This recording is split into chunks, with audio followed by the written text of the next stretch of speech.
views and opinions expressed in this program are those of the participants and do not necessarily reflect the views of BronxNet or the program underwriters.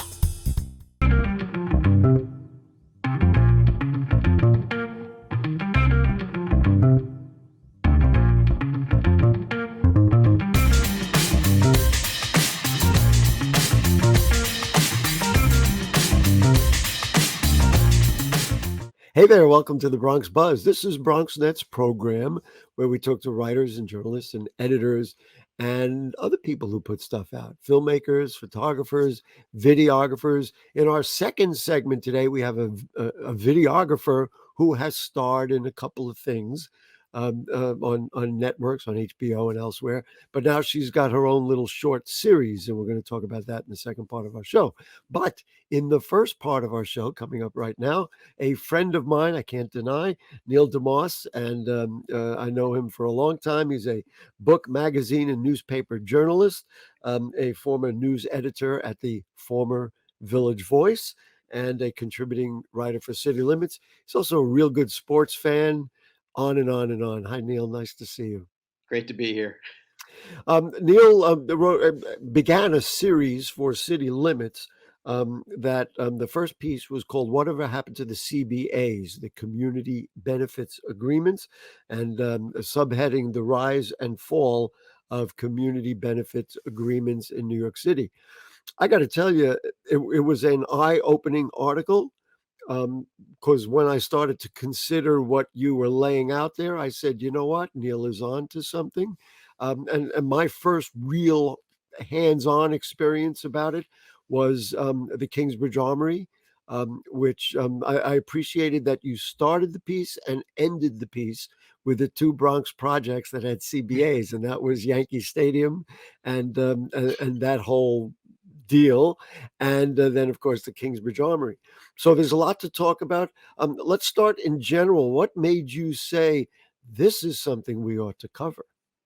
It's something that I'd sort of been aware of for a long time. I remember when the first big community benefits agreement happened out in Los Angeles with the development around the Staples Center. And, it sort of started spreading across the country, this idea of, hey, maybe communities can start getting something in exchange for these developments happening on their doorsteps. By sitting down with the developers and trying to come to some sort of agreement of some kind of benefits that would go towards not just the city as a whole or the state as a whole, but that people actually live and work there. And there were all this series of, as you mentioned, the Yankees. There was Kingsbridge. There was the Bronx Terminal Market was one of the first ones. The Nets Arena in Brooklyn. Columbia University's expansion into Manhattanville. In a very short span of time, in the sort of late aughts, right, had this series of community benefits agreements. So City Limits and I were talking about, going and taking a look at how that went and sort of why it seemed to sort of die off after that. And again, I knew a little bit about this going in, but the more research I did, the more commonalities I found between the different projects. Well, I mean, there was a lot of talk, obviously, and I'll go back to the two Bronx projects about Yankee Stadium and the Bronx Terminal Market. I can't tell you how many programs we did on that project. The one thing I remember was the discussion about the merchants at the old Bronx Terminal Market. They were largely suppliers of bodegas in the Bronx and elsewhere in New York City, and they were all going to be relocated. They were all going to do well. As I understand part of the process, if I remember correctly, they were supposed to be relocated actually near Willets Point, near Shea, at that time, Shea Stadium. And all of a sudden that deal fell through. And then it was, who knows? And of course, many of the businesses, I'm sure, were lost. So that was that one. And then Borough President Ruben Diaz Jr. negotiated the Kingsbridge Armory CBA, hailed as the greatest community benefits agreement in America. And of course, we're still waiting for that project. So what happened? What happened to these that they fell? Your analysis, I thought, was fantastic. Yeah, I mean, I think there's a couple of big problems, common problems with CBAs as they've kind of developed, right? The original idea was that community groups sit down, figure out what they want, and go to the developer and say, okay, here's a list of things that would make this worthwhile for us. If you want us not to raise a stink and complain to our elected officials about this, figure out a way to make this work for us as well as for you. And as it developed, I think both developers and elected officials begin to realize, well, we can get out ahead of this, right? By saying, well, all right, we want to do a community benefits agreement. That's the way it happened with the Nets arena. Was Bruce Ratner came in and said he wanted to do one with Related, with the Bronx Terminal Market, with the Yankees. It didn't come particularly from the community. So why did these things fail? I mean, it was in writing, and everybody presumably was interested in playing ball, so to speak. Why didn't it work? Well, the problem is who the everybody is, right? And then the you can have a community benefits agreement. Look at the Nets deal, right? Bruce Ratner didn't go and say, okay, who are all the stakeholders in downtown Brooklyn who are either living there or working there, and or working in the community, and figure out what they need. It was, well, who can I get on board to sign something with me agreeing to endorse my project. So you had, Acorn was the one big group that agreed to go along with him, and then you had a whole lot of smaller groups that either were not necessarily right from that community. They were maybe a little further away, or some of them didn't even exist until Bruce Ratner signed a deal with them and wound up funding some of them. So they The kind problem of is set it up. it's cherry picking is the problem, right? And a similar thing happened with the Bronx Terminal Market, where there was a larger group of community groups that were selected by Adolfo Carrion, that were brought into the room and negotiated, but most of those didn't actually sign the deal. It was 4 groups that signed the deal, a couple of which were directly connected to the city administration. So Hostess Community College is probably not going to complain a lot, about the city's negotiation of a deal. Right, So, because their own funding comes from that source. So, we've had these.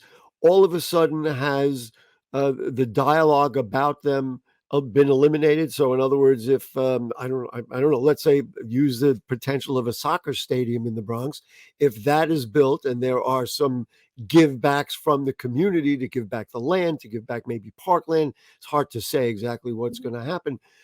Are you saying that forget the idea of a CBA because it's not going to work? Or do you think it's still going to be pursued and maybe the process could be improved? I think it's less likely that there's going to be something that's called a CBA, just because Because that term is kind of burned in New York a little bit. everybody found out it didn't work.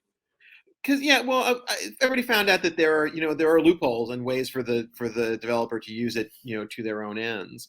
Look, I guess a better way of saying it probably is, I mean, everybody wants to use it to their own ends, right? But there's a power imbalance, right? And the developer, especially if they're close to the elected officials, can manage to do it in a way that they're not giving up anything really of particular value, and are getting the benefit of saying, "Oh, we have a community benefits agreement. Don't worry, we're good with the community."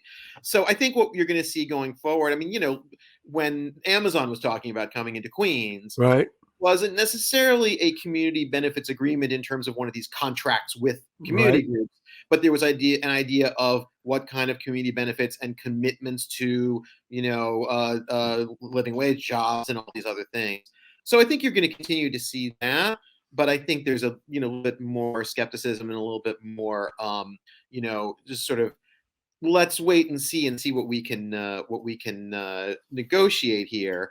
I don't know what it will look like, if you say sit down for a soccer stadium. I don't. It kind of depends on what NYCFC and the Bronx delegation and the new Bronx Borough president Right. And wants and to do. one of the things you pointed out, and I'm just considering it while we're talking, is who sits around the table. And this is just off the top of my head. Remember, and using the Kingsbridge Armory as an example, there, Northwest Bronx Community and Clergy Coalition, and there were other people who were involved. I believe it was pretty fair-minded, so they brought in, like, the merchants who were concerned about being gentrified out and all that kind of stuff. Of course, it's can't really use that as a test case because the project at the moment is is, not going anywhere. Um, uh, you In are gonna stasis, let's call it. you are gonna do some, follow-ups on this. I highly recommend it for all the people I know in the Bronx, and there are many who wanna know, number 1, what happened with, the Yankee Stadium, revitalization and Yankee Stadium new Yankee Stadium and the Bronx Terminal Market. How did that turn from what it was into what it is? Um, so you can read that in Neil's article, but the other thing is the concepts that we're talking about. I suppose because of what I do, I was less familiar with Barclays Center. So, what are you working on next? What becomes the next part of this?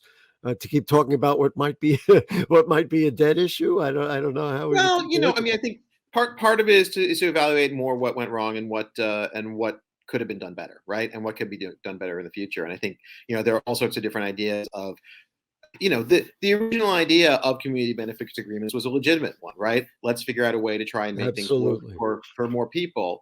And I think that there's ideas about ways of trying to, whether it's replace CBAs with something else, or reform them. But I mean, ultimately the question has to be: is this something that is worth pursuing? Is Right. can we find a way to have deals between community groups and developers that is equitable? Or really is it something that has to be, other things have to be addressed? I mean, basically the again, it's that power inequity, right? If the developers have all the cards, it's very hard for anybody to sit across the table and make a deal with them. Very quick last question, different topic. You, I believe, were on the show the last time you were here. We talked about it. Um, do you think the idea of public stock ownership in a a soccer stadium can work to help us maybe take the place of a CBA when it comes to a soccer stadium potentially in the Bronx? That's one of the things I'm looking into for one of my next Oh, articles. So I will have an okay. answer for you in a couple of months. It's an easy one. All right. Wow, I hit right on it. Okay, because that is one of the things, and of course, for folks who don't know, you look up the book Field of Schemes, and you can learn all about how these stadiums are built or not built in neighborhoods all across America. Neil DeMoss, it's always a pleasure. Never enough time because you and I could go at it for a long time, as we demonstrated on the phone the other day.